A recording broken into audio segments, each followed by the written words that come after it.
Bon, cet après-midi, on fait quoi?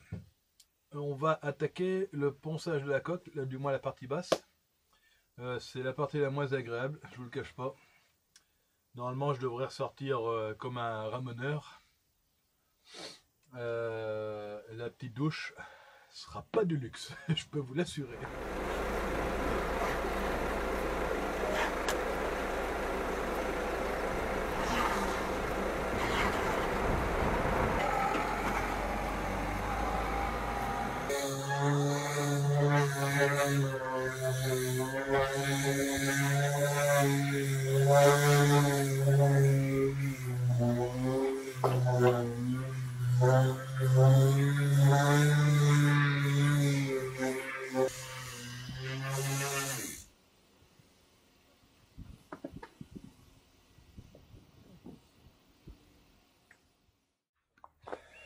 Bon, les petits matelots, vous avez vu la tête du bonhomme?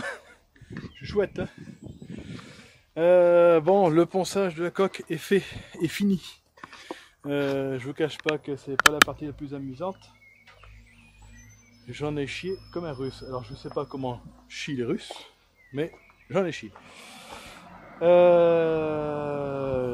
Déjà parce que ma ponceuse a cramé. Il a fallu que j'aille galoper à Rochefort chercher une ponceuse en vitesse. Donc ça m'a pas mis en avance. Là actuellement il est 19h30. J'ai pensé, j'ai rincé la coque pour faire tomber les poussières. Voilà, bon, vous n'allez pas voir grand chose, hein. D'ailleurs, j'ai pas trop filmé parce qu'il n'y a pas un grand intérêt à vous montrer ça. C'est long et fastidieux. Donc, maintenant, ça va être la douche. Et je peux vous garantir, ça va pas être du luxe. Et après, une binouse. Allez, rebonjour les petits matelots. Bon, le temps est pas terrible. Je vais quand même tenter de faire une couche d'anti-fouling entre deux averses. Bon, je suis en train de préparer, de brasser.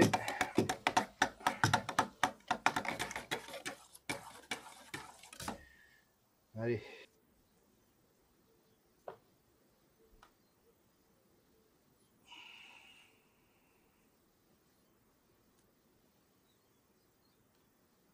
On va dire que c'est bon.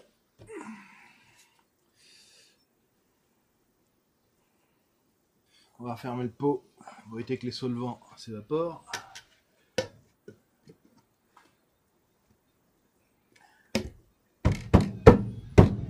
Là. Donc cette année l'anti-fouling sera bleu parce que mon marchand, eh ben, il n'avait pas de noir, il n'en avait plus. Voilà.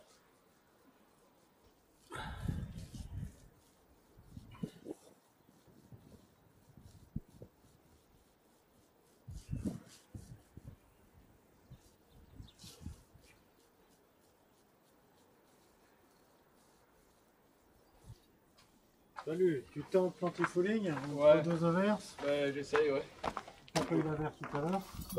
Si, il y en a eu tout à l'heure, mais bon. T'es passé à côté?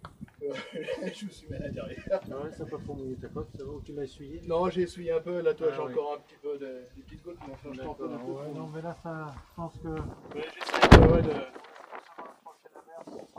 d'en faire une couche et puis comme ça cet après-midi je me fais un deuxième. le vent, ça sèche vite. Hein. Oui, c'est ce que je vois, ça tire bien. Ouais, ça sèche bien. Hein. Bon. Ouais, ça sent la fin là. Hein. On s'en rapproche.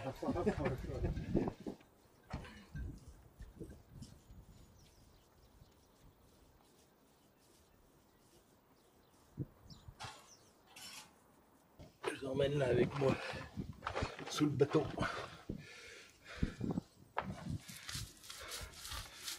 Alors ça c'est le saumon que je suis en train de teindre. On appelle pas ça la quille sur un dériveur. Sur un dériveur il n'y a pas de quille. Il y a ce lest là qui fait je crois 700 kg de mémoire. Cette partie là, faut pas hésiter. Alors en mettre, c'est vraiment la partie la plus exposée au cravant, aux micro-organismes. Pas de tradin. Alors que je me rappelle. Je me rappelle pas.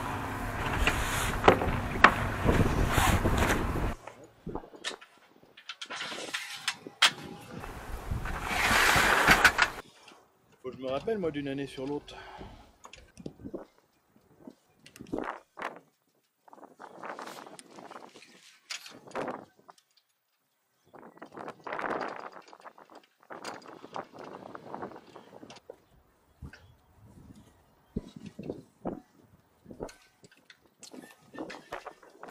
J'en profite pour faire des petites préparations quand même. Ça c'était comme ça depuis que j'ai acheté le bateau. Alors...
ici.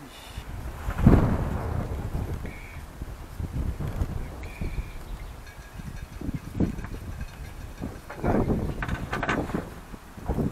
Allez, les riz sont passés. Là. Je vais aller chercher le mille-pattes. Et après on va mettre la housse. Comme ça.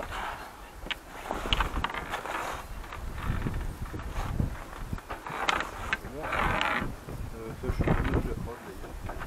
Je le mets là pour l'instant.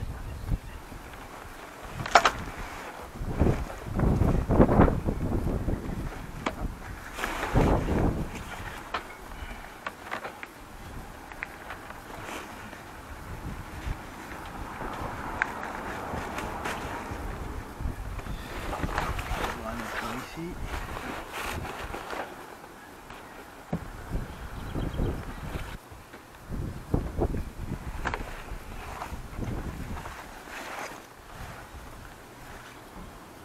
Alors, là.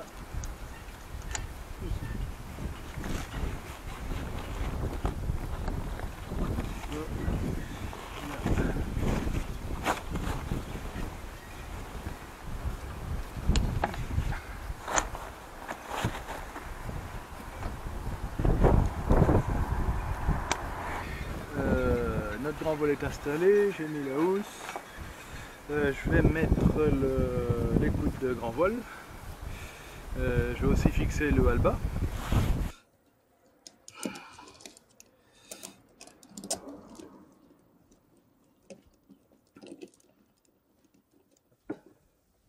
Ça me semble pas mal comme ça, dans ce sens-là, voilà.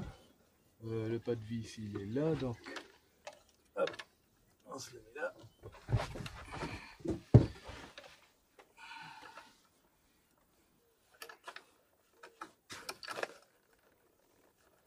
Là, ça c'est fait. Hop.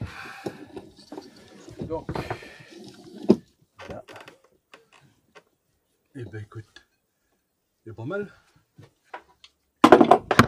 Grand voile monté.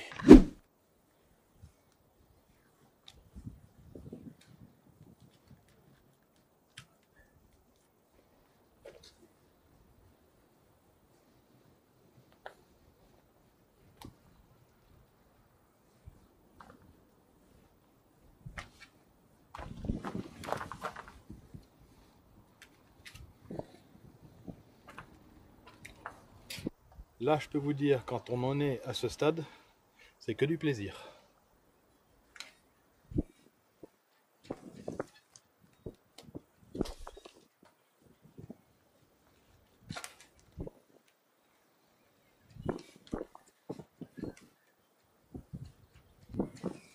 Bon les petits matelots, ça y est, c'est fini. L'antifouling est passé. Et j'ai enfin mis mes petits cagnards. Regardez donc s'il a l'air de rien ce bateau. Pas dégueulasse.